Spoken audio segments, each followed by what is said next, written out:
All right, welcome back to another edition of the Franklin Community High School Career Exploration Project.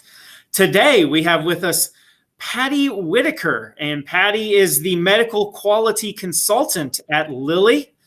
Patty, thank you for joining us. You're welcome. So first of all, just tell us a little bit about your role, what you do, and kind of how you got to that point. Okay. I'll kind of backtrack a little bit here, Brian.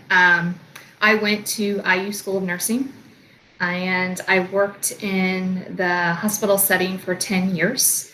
Did a lot of critical care, ICU, open heart surgeries, and had a really good background of just critical care things, love to learn, strong foundation. And then I got on with Lilly. I've been with Lilly for 17 years now.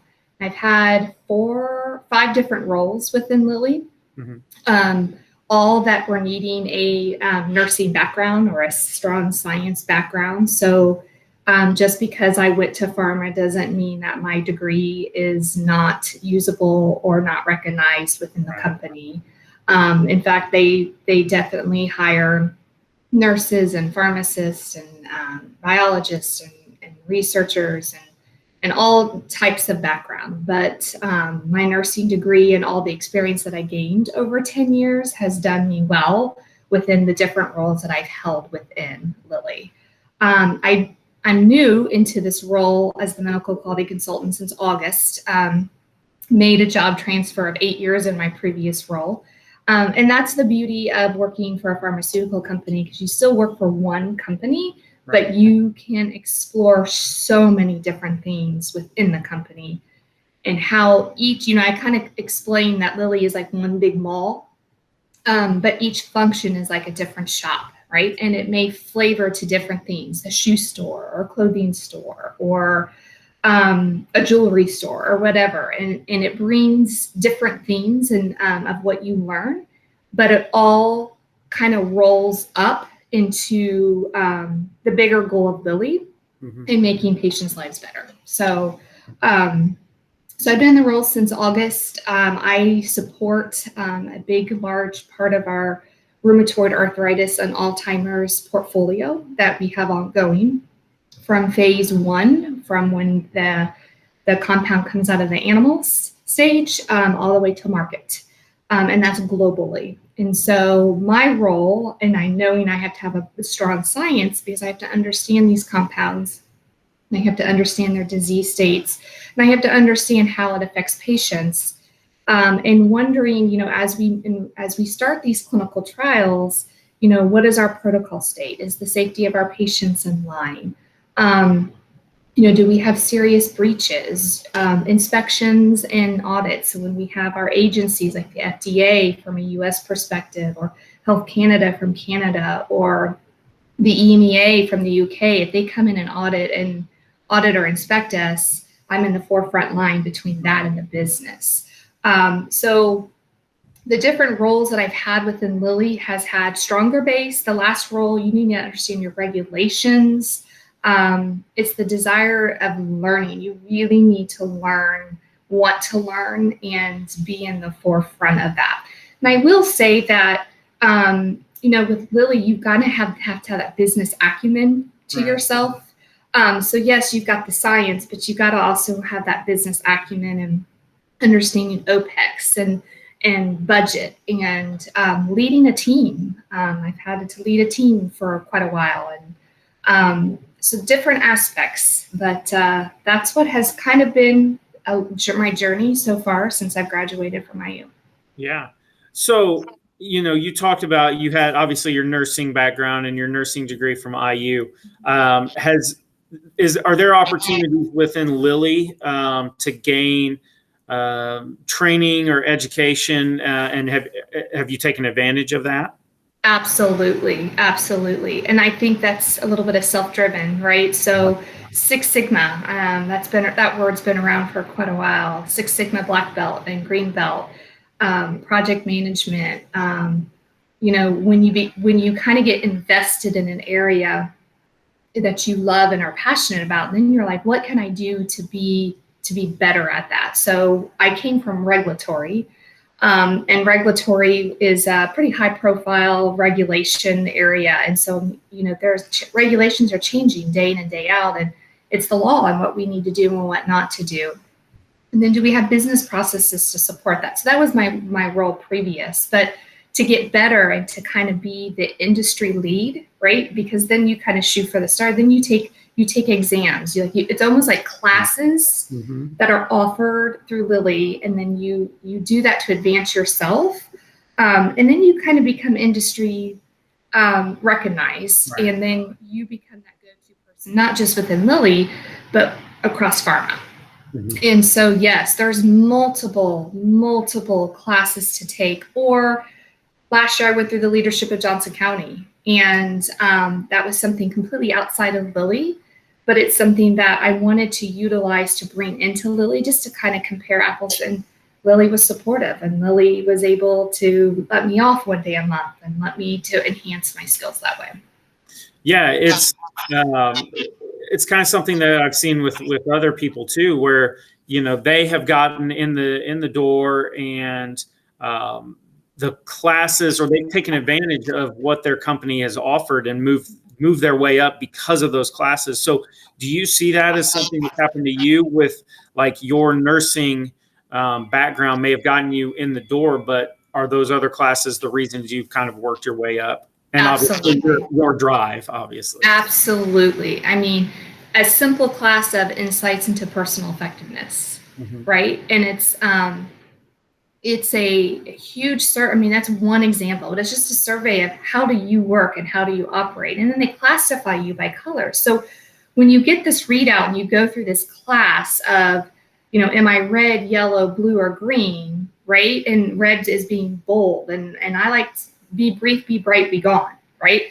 But if somebody's green who needs to show me I have to care for them, I got to know that, because you're working with people, right? And so when you work in a big corporation and you're driving efficiency and you're driving effectiveness to bring a drug to market and whatever capability you're at, you have to be able to work well with others, right? So classes to better know yourself and have the perception of other people, how to work well with them. I mean, those are just some there's classes offered immensely to improve on yourself, from science background to personal, to process efficiency, like black belt, Six Sigma black belts and green belts, and driving $1 million projects, right? I've done that, driving $1 million projects and making sure everybody's on the same page, and the pain that you go through to ensure everybody's on that same page to drive the common goal. You got to know a lot about yourself, and you got to take a lot of classes to learn about yourself, because you got to drive effectiveness, right? So, yes, lots of classes to offer, lots of opportunities. And I think another thing is, and I think what kids can do now, I know we're going to touch on this probably, is find what is a mentor? What is a coach, right? What is a career sponsor? There's 3 levels of things, right? Everybody should have a coach. And I'm not talking just sports. I'm talking in life. And everybody should have a mentor, and everybody should have a career sponsor. Are they speaking up for you when you're not in the room, so to speak? Like, here's an opportunity. Who do we put in here? Well, here's so-and-so, right? They're kind of your sponsor throughout your career. Kids can start that now, and it starts with a teacher. It starts with a sports coach. It can start with somebody at church or leadership of Johnson County if they choose to go that route. But that's important. I think teaching that is important at a younger age. Yeah, absolutely. It's always just have someone there who can say, yeah, this is a good decision, this is not a great decision, or just stand up for you. That's always very important. So what led you into a career what led you into, I guess, nursing and then ultimately into the role you're in now? I was a biology nerd. I loved biology. I thought it was fascinating. I went to Greenwood High School, and I had an amazing teacher, and I'll still never forget her. And I always had an act for caring for people. I think the body absolutely fascinated me. How you can have a body that, if you treat it well, it works well. I had some family members who were nurses, and just the different things that you can do with nursing is astronomical. I mean, you can go to a legal side. You can go into pharma. You can stay at the hospital. You could be, go an extra 2 years, become a nurse practitioner or a nurse anesthetist, or there's so many different avenues for nursing. And my whole thing was I didn't ever want to get bored. I'm not bored. There's not a day that I don't wake up and go, I don't want to go to work, because if you're not learning, I learn something new every single day. And I've been with the company 17 years. So I just think it was an innate thing, but I think the body just absolutely fascinates me. Yeah, that's my wife and I were talking about that yesterday. Actually, she bent over to put on my daughter's pajamas, and her eye watered. And she's like, "That's so weird. The human body is so amazing." Yeah. Yeah, there's so many different things. So it's so crazy how just food or exercise or anything like that can just affect so many people. And it is fascinating. Yeah. So with your career and the career you've had in the past with the nursing, what are some of the pros you see in it, and what are some things that you're just like, yeah, this isn't my favorite? I mean, I know you said that there's never a day you've woken up and been like, I don't want to go into work, but there's definitely days where you've probably been like, I'd rather not deal with that today. Yeah. I think the pros for me have been the constant learning, the constant turnover. I'm an extrovert, so I think meeting new people, connecting with people, working with different personalities, that can be a pro and a con. In the hospital setting, when I worked there for 10 years, the weekends, the holidays, the 12-hour shifts that turned into 16-hour shifts. I wouldn't say that was a dislike, or would that prevent me from doing it all over again? I wouldn't say that. I don't think it's a picture that needs to be painted. I think in times, things have definitely changed since I've been through school. The pay could be better when you're in a hospital setting. Teachers and people who I think need to be paid more versus others, I think need to be better. Then you have snarky doctors, right, or surgeons. But then again, it's also learning about yourself to say, how do you kind of stand up to that and set that precedent and that tone?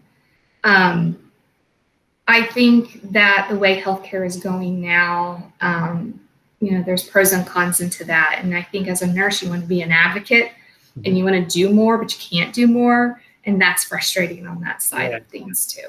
Yeah, definitely. So as far as personalities go, you talked about you had the tests and all that stuff with the different colors and just learning how to treat people based off of their personality types and everything. So with that, what type of person or personality would be good for the role you're in and just the medical profession, I guess, in general? And what type of person may struggle with that? I think every personality would fit nursing. There's the real analytical people who show me the data. Well, you have to know that, right? It may not be a strong point of mine, but I have it, right? But then you have to tap into people who know it more than you, right? So that's the beauty of working with others and learning strengths and weaknesses. I think you have to have a pretty thick back, because at the end of the day, you're the advocate for the patient. Right. You're the go-to person for the family. You're, and not only advocate for the patient as in from a safety perspective or the care, but from the physician. And not that they're big, bad, and bully. I just think they're, you're the forefront of them. Mm-hmm. Strong personality. You got to like people somewhat. You can't go into a nursing setting and not want to talk to anybody. So you got to have a little bit of that personality, I think. So people not fitting well, again, no personality, no willing to learn. You have to have attention to detail. You gotta know your strengths. You gotta know your weaknesses, and then you gotta know enough about yourself to tap into what you don't know to have others help. And asking for help is okay. Right. Yeah, and sometimes that's tough to do, just asking for help. But yeah, it's always very important to do so. And just to realize that sometimes your personality may not, or your skill set may not be the best for this certain situation. So getting someone else in there to help you out who has that is very key. And then recognizing it is a weak point and trying to strengthen that because it's going to happen again. It's crazy how that works out like that. Yeah. So how do you think someone could best get ready for this? You talked about the mentors and the career coach, and how would someone in high school, I guess, prepare for a profession in the medical industry? Depending upon, I loved biology. So I try to take a lot of all the AP classes, anything to prep me for that. I also try to see if in the summer, if I could get on with either a nursing home or a hospital setting. It doesn't have to be anything with direct patient care, but just to get in a facility where you can start recognizing and being familiar with processes and procedures and how things work, because that's where you start getting momentum of a coach and a mentor and hey, my foot's in the door and where could this potentially lead me? I'm not sure if Franklin, I have 2 children at Franklin, so I'm not Latin. Do you guys provide, We don't have Latin. Yeah, we do not. Okay, so they offered Latin when I was in high school, and I took a year of that because a lot of medical terms have Latin meaning. So I took a year of that. I did Spanish, I did my 2-year requirement, and then I did a year of Latin, and that actually kind of helped when I went into high school. So those are probably some things I would lean on. If an individual knows somebody who is a nurse or works in them, then it's again that connecting. It's that people can call on me if they want. I know they have a student program at Lilly every year. In the summer, they can actually apply for and get jobs with. And it's the work there is. You don't really do what we do, but we get projects, right? And then you kind of have a mentor who kind of oversees you. And it looks great on a resume. Yeah. So there's things like that. Anything to connect within the community will bring forth. I know when I finally got into college, I hadn't been accepted in the nursing school program yet. We were still in preclinicals, but I went to Nicaragua and did a nursing mission with a bunch of optometry students. I mean, anything just to kind of get in the door and experience different things. If that's the true passion, what can I do? And sometimes you need a mentor and a coach to help you along with that.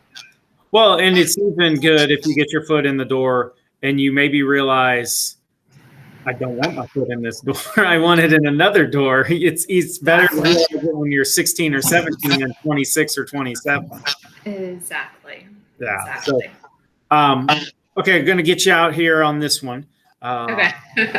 What is some general advice for high school students? Take it seriously. Take it, if this is something that interests you, pile on with the biology and the chemistry and things like that.